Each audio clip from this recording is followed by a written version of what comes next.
मग बाबासाहेबांचं नाव आहे जो संविधानाला कारणीभूत आहे त्याला तुम्ही संपवायला निघालाय. नमस्कार, मी राहुल कुलकर्णी. भारतीय राज्यघटना किंवा डॉक्टर बाबासाहेब आंबेडकर यांनी लिहिलेली भारतीय राज्यघटना ही भारतीय जनता पार्टीसाठी एक पॉलिटिकल नेरेटिव्ह म्हणून कायमच अडचणीची गोष्ट राहिली आहे. अन्यथा खुद्द पंतप्रधानांनी 2024च्या लोकसभा निवडणुकीचा निकाल लागल्यानंतर भारतीय राज्यघटनेच्या मुखपृष्ठाच्या प्रारूपाचा मोठा फोटो त्यांच्या कोणत्याही कार्यक्रमात, खास करून लोकसभेमध्ये, लावला नसता. कारण ते खूप वेळेला सांगितलेलं आहे त्यांनी की त्यांची भारतीय राज्यघटनेप्रती निष्ठा आहे, त्यांना डॉक्टर बाबासाहेब आंबेडकरांबद्दल आदर आहे. आणि असं असूनसुद्धा 2024च्या लोकसभा निवडणुकीमध्ये भारतीय जनता पार्टी त्यांना जर 5वे बहुमत मिळालं तर राज्यघटना बदलणार हा जो काही नेरेटिव्हचा भाग होता तो पूर्णपणे भारतीय जनता पार्टीच्या विरोधामध्ये गेला आणि सरकारचे आकडे कोसळले.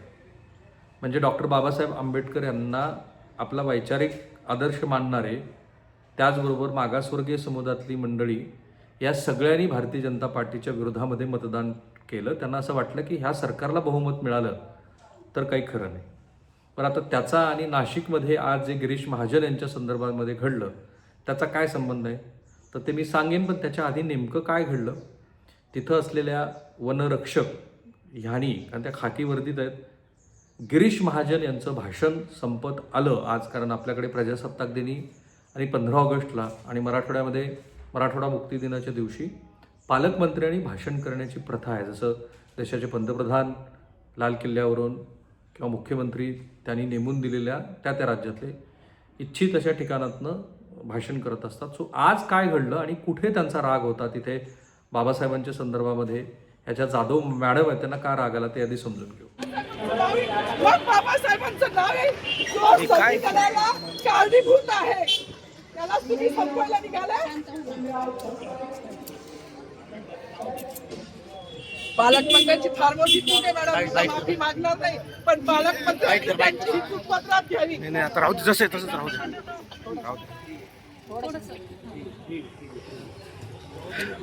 मला मीडियाशी घेणं नाही मॅडम, मला सस्पेंड केलं, मी वाळूचे गाड्या उपसील, मी माती काम करीन, पण बाबासाहेबांची ओळख पुसू देणार नाही. मला सस्पेंड करायचं करू शकता मॅडम. बाबासाहेबाला संपवायचं काम करायचं नाही. 26 जानेवारी 15 ऑगस्ट मध्ये मी नाही मानत, पण लोकशाही मॅडम, तुम्ही सुद्धा संविधानामुळे आहात. पालकमंत्री सुद्धा पालकमंत्री संविधानामुळे आहे.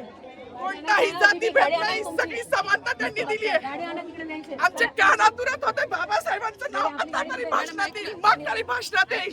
ज्या लोक संविधानाला, लोकशाहीला कारणीभूत नाही त्यांची नावं वारंवार घेतली गेली.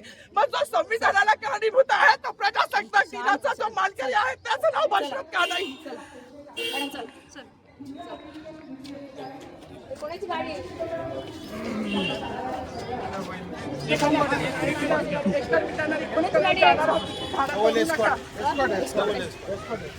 अरे माझी गाडी असेल ना रे, ट्रॅफिकची गाडी काढ रे.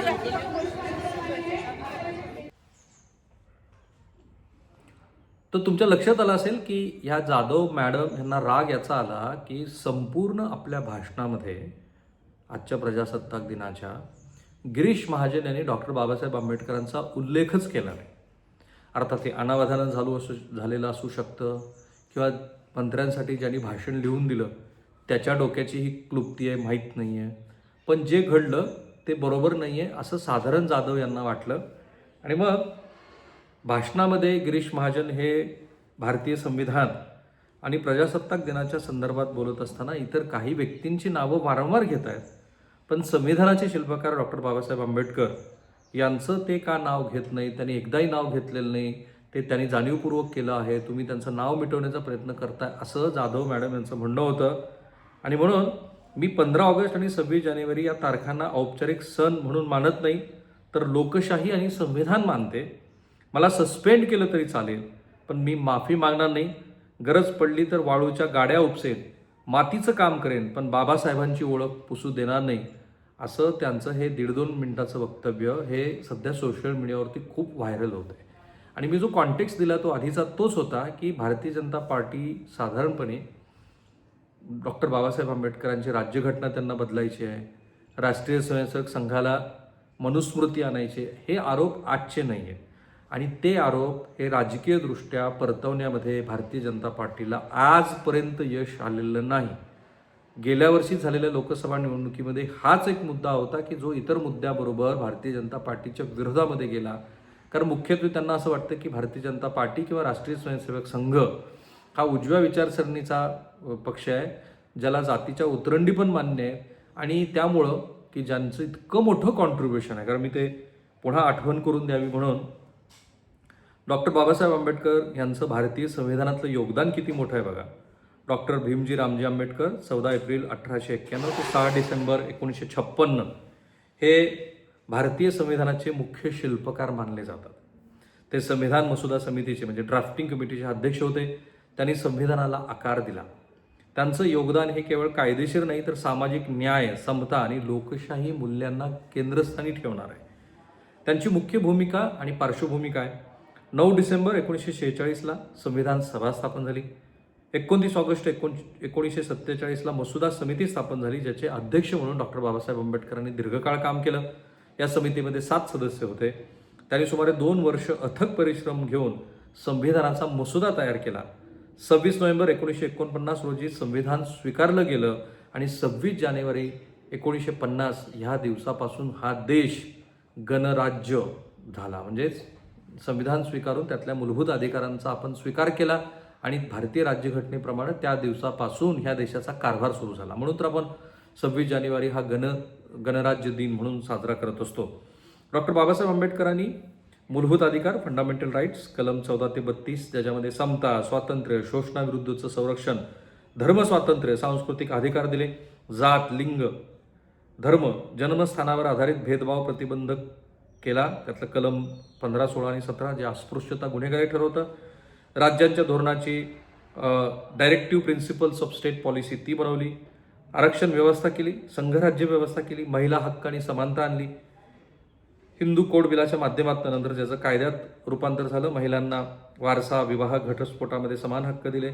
इतर अनेक महत्त्वपूर्ण तरतुदी आहेत. पण सगळ्यात महत्त्वाचं म्हणजे जे अमेरिका, युरोप आणि इंग्लंडसारख्या देशाला जमलं नाही, एकाच वेळेला, ज्याला वोटिंग फ्रँचायझी आपण म्हणतो, एकाच वेळेला वयवर्ष त्यावेळेला जास्त होतं थोडंसं, पण सध्या नसलेल्या स्त्री आणि पुरुषांना, ते कोणत्या जातीचे आहेत, ते कोणत्या धर्माचे आहेत, ह्याचा कोणताही भेदाभेद न करता महिलांना सुद्धा मतदानाचा एकाच वेळेला समान अधिकार दिला. आणि त्याच्यातनं ही लोकशाही व्यवस्था, कारण विन्स्टन चर्चिल काय म्हणाले होते किंवा कुठल्याही पाश्चात्य मंडळींचं काय म्हणणं होतं की हा देश की जो इतक्या विविधतेनं नटलेला आहे, हे सिव्हिलाइज्ड लोक नाही आहेत वगैरे असं म्हटलं जात होतं.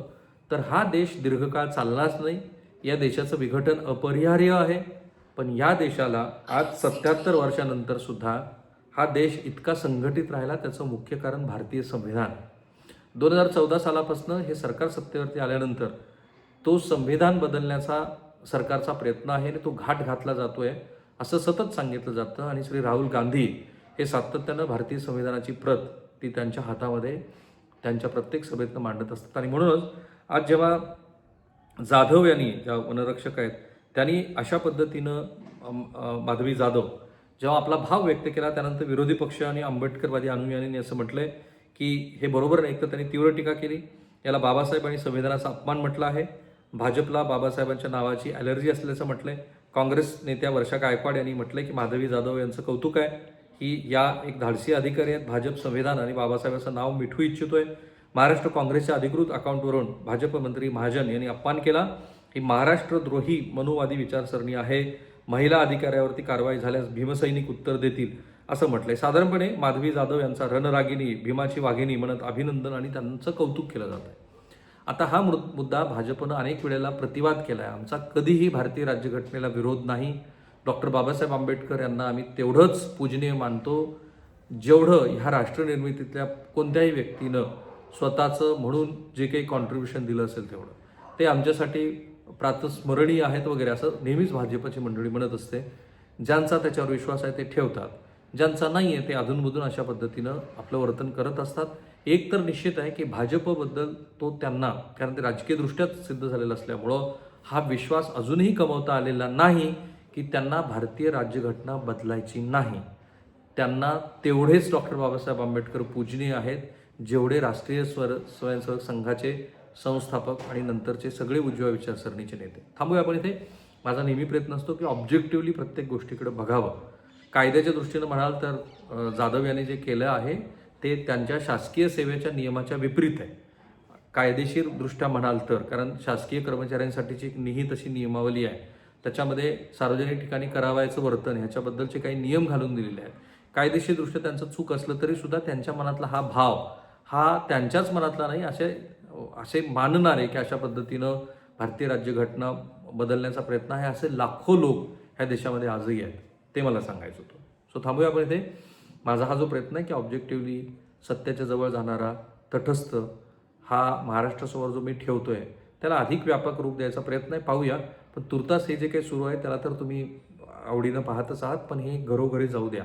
कारण माझा प्रयत्न आहे की हे लोकांपर्यंत पोहोचावं आणि कोणत्याही गढूळ अशा विचारसरणीशिवाय ते पोहोचावं. थांबूया.